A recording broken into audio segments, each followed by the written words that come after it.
Good morning and welcome to day 4 of week 3. This is our workplace knowledge domain, which is what we're getting into today.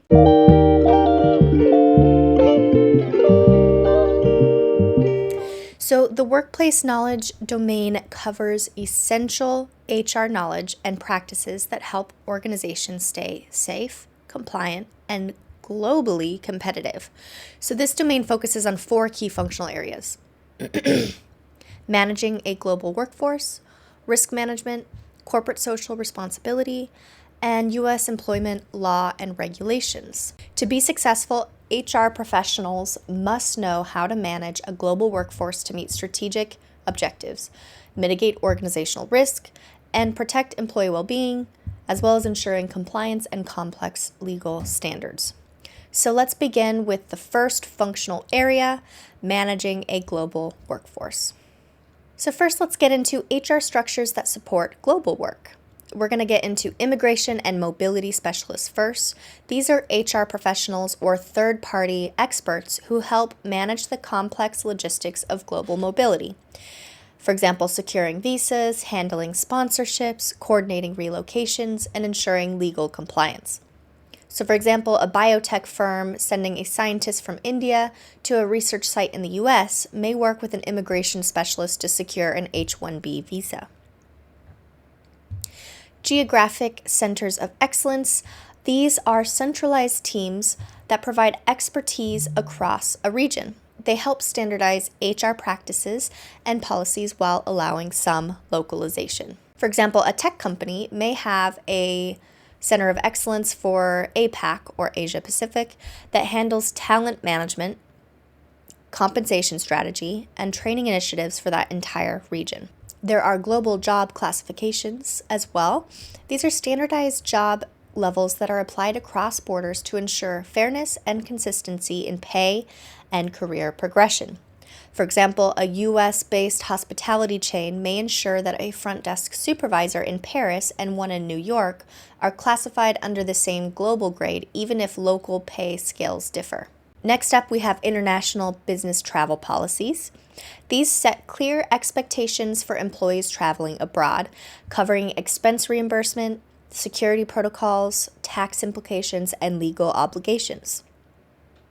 For example, a sales rep flying to Brazil for client meetings may need to follow visa rules, receive per diem stipends, and comply with corporate travel insurance requirements. So for SHRM, these structures must balance global consistency with local responsiveness. So watch for exam questions that test your ability to recognize when to centralize, or standardization, versus decentralize and have local flexibility.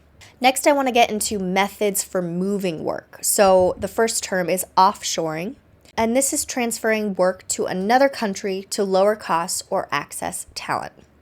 For example, a U.S. insurance company moves customer service operations to the Philippines. Then we have onshoring, and this is bringing previously offshored work back to the company's home country. So for example, after customer complaints, a software firm brings its support center back to the U.S. to improve quality and oversight. Then we have nearshoring, and this is moving work to a nearby country to reduce costs while staying close to time zone or culture. So for example, a Canadian marketing firm outsources its design works to teams in Mexico.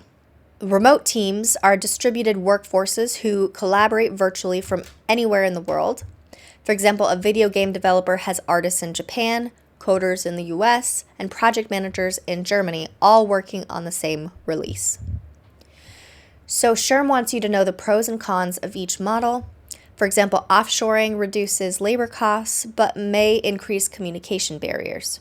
Nearshoring maintains proximity, but may still face cultural differences or legal hurdles. So for the exam, if the question involves cost reduction, think offshoring. If the focus is legal compliance or immigration, remember mobility specialists and travel policies. And if it's about performance standardization across borders, make sure to lean toward global job classification or centers of excellence. Next functional area is risk management. Okay, so for this functional area, we're going to look at approaches to qualitative and quantitative risk assessment. So, two primary ways to evaluate risk. When it comes to qualitative risk assessment, the approach is subjective and often based on expert judgment, interviews, or team discussions. It ranks risks by likelihood and impact, typically using a heat map or rating scale, for example, low to medium to high. An example, in a retail setting, HR conducts a qualitative assessment and determines that understaffing during the holidays pose a high impact and medium likelihood risk. They then prioritize scheduling strategies accordingly. Another example, in healthcare, in a hospital, a qualitative analysis might rank patient data breaches as critical risk due to reputational and legal consequences, even if unlikely. So qualitative tools are faster and cheaper, but they lack precision. So use when you need a general prioritization or when data is unavailable. The next approach is quantitative risk assessment, and this approach is data-driven and assigns numerical values to potential risks. It's more precise and is often used in financial, IT, or compliance-heavy environments. So two important formulas used in quantitative analysis. We have single loss expectancy, or SLE, and this estimates how much a single occurrence of a specific risk will cost the organization. So the formula is SLE equals asset value times exposure factor, which is the percent of loss. Example, a company laptop worth $2,000 is at risk of being stolen. If 75% of its value would be lost in theft, the SLE is $2,000 times 0.75, which is $1,500. The next formula we have is annualized loss expectancy, or ALE. This projects how much a risk will cost over time based on how often it occurs annually. So ALE equals what you got for SLE times annual rate of occurrence, or ARO. So for example, in IT security, if that 1,500 loss SLE is likely to happen 3 times a year, the ALE is 1,500 times 3, which is 4,500 a year. So SHRM tip, these formulas may show up as exam questions. You don't need to memorize long equations, but understand the logic. SLE is a one-time loss. ALE is long-term cost based on frequency. So use quantitative analysis when cost justification is needed. For example, should we buy cybersecurity insurance? So if a question asks for numerical data or cost projections, think quantitative. And if the question involves expert judgment or prioritization by risk level, think qualitative. SHRM may ask which method is more appropriate depending on budget, urgency, or availability of data. So next up is corporate social responsibility. So corporate social responsibility, or CSR, is how a company shows up ethically, not just for profits, but for people and the planet. So from HR's perspective, CSR is about ensuring the workforce policies, practices, and culture actively support the broader well-being of employees, communities, and society as a whole. So let's look at organizational philosophies and policies, and let's unpack what that means and how it connects to the 3 keywords listed in the BASK. So development is the beginning phase. That is, how do CSR values take shape within your organization? So that involves defining what your company stands for, its ethical commitments, sustainability goals, and social impact vision. And it often reflects in company values, leadership communication, and CSR-related policies. So for example, an HR team develops a CSR initiative that ensures suppliers follow fair labor practices. They document the initiative in new vendor code of conduct and add language about sustainability in job descriptions and onboarding. HR plays a key role in shaping and formalizing CSR values into tangible documents and internal practices. Next, we have integration.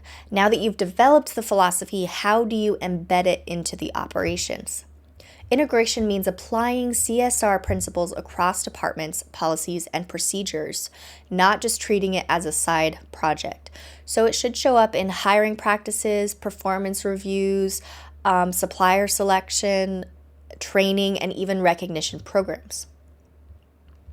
So examples across industries, let's look at tech. Adding carbon footprint reduction goals into IT KPIs, for example. Or in hospitality, creating sustainable housekeeping practices like water conservation and eco-friendly amenities. And in retail, maybe partnering with inclusive suppliers or offering employee volunteer hours. So for SHRM exams, integration means CSR isn't a PR checkbox, it's woven into the way you do business. Then we have shared value. So this concept is coined by Michael Porter and Mark Kramer, and it goes beyond doing good. It's about finding ways to benefit society and your bottom line. So shared value is the sweet spot where CSR meets business success. So for examples, fast food chain sources ingredients locally, supports farmers, and shortens the supply chain, which reduces cost and emissions. Or for a pharmaceutical company, they invest in free healthcare screenings in underserved communities, boosting brand trust and reaching new markets.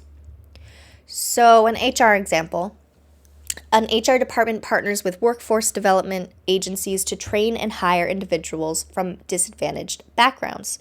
The company gains motivated employees and the community benefits from economic uplift. So if you see a scenario in the exam where CSR effort benefits both society and business, that's a shared value in action. Okay, so next up we have U.S. employment law and regulations. Ooh, this next one's a hefty one. So let's get into employment and authorization to work.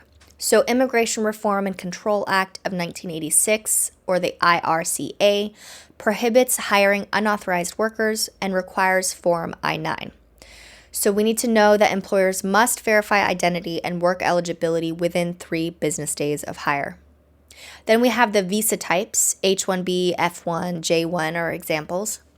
H-1B is a skilled worker in specialty occupations like STEM or finance and require employer sponsorship.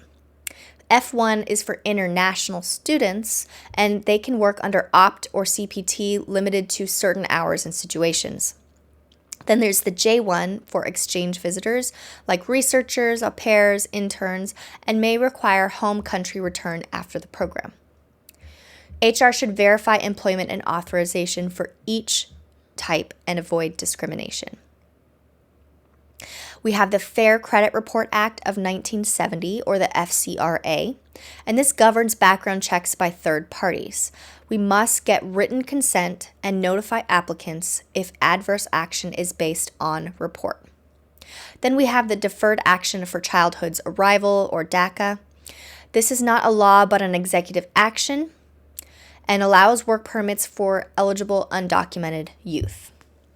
Next, we have the compensation section.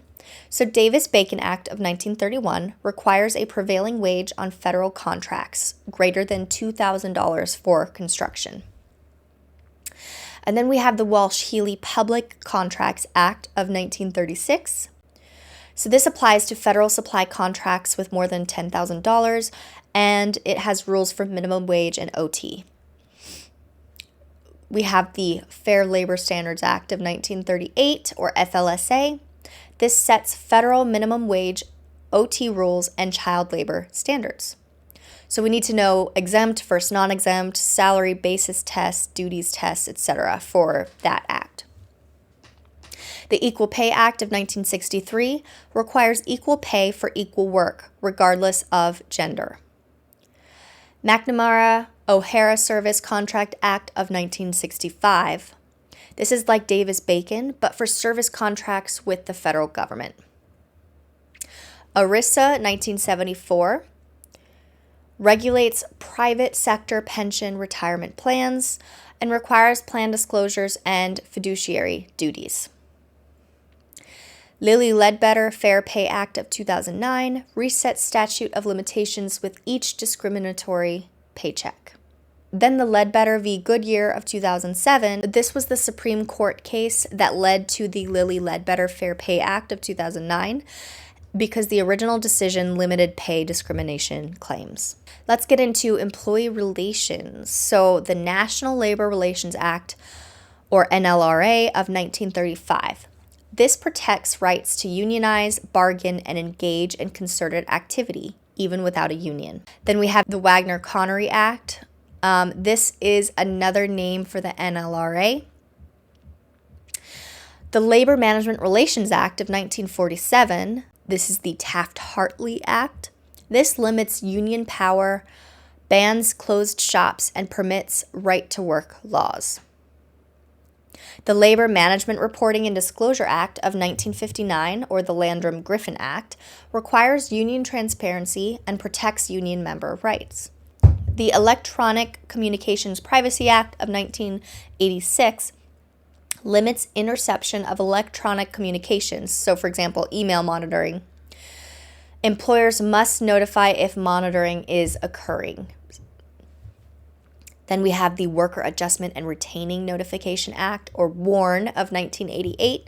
That requires 60-day notice for mass layoffs or plant closings if there are 50 or more employees affected. And the exception is a faltering company or a natural disaster. The Employee Polygraph Protection Act of 1988 bans lie detector use in most private employment situations. Then NLRB v. Weingarten of 1975 grants employees the right to union rep during investigatory interviews. The Leshmere Inc. v. NLRB of 1992 limits union access to employer property. All right, let's switch gears to job safety and health. So OSHA, or Occupational Safety and Health Act of 1970, requires employers to provide a safe workplace. So we need to know the General Duty Clause, which is free from recognized hazards likely to cause harm. Then we have the Drug-Free Workplace Act of 1988, and that applies to federal contractors. So that requires drug policies, education, and penalties. HIPAA of 1996 protects personal health information, mostly applies to health plans, but HR needs to understand the basics. All right, moving along to Equal Employment Opportunity, or EEO.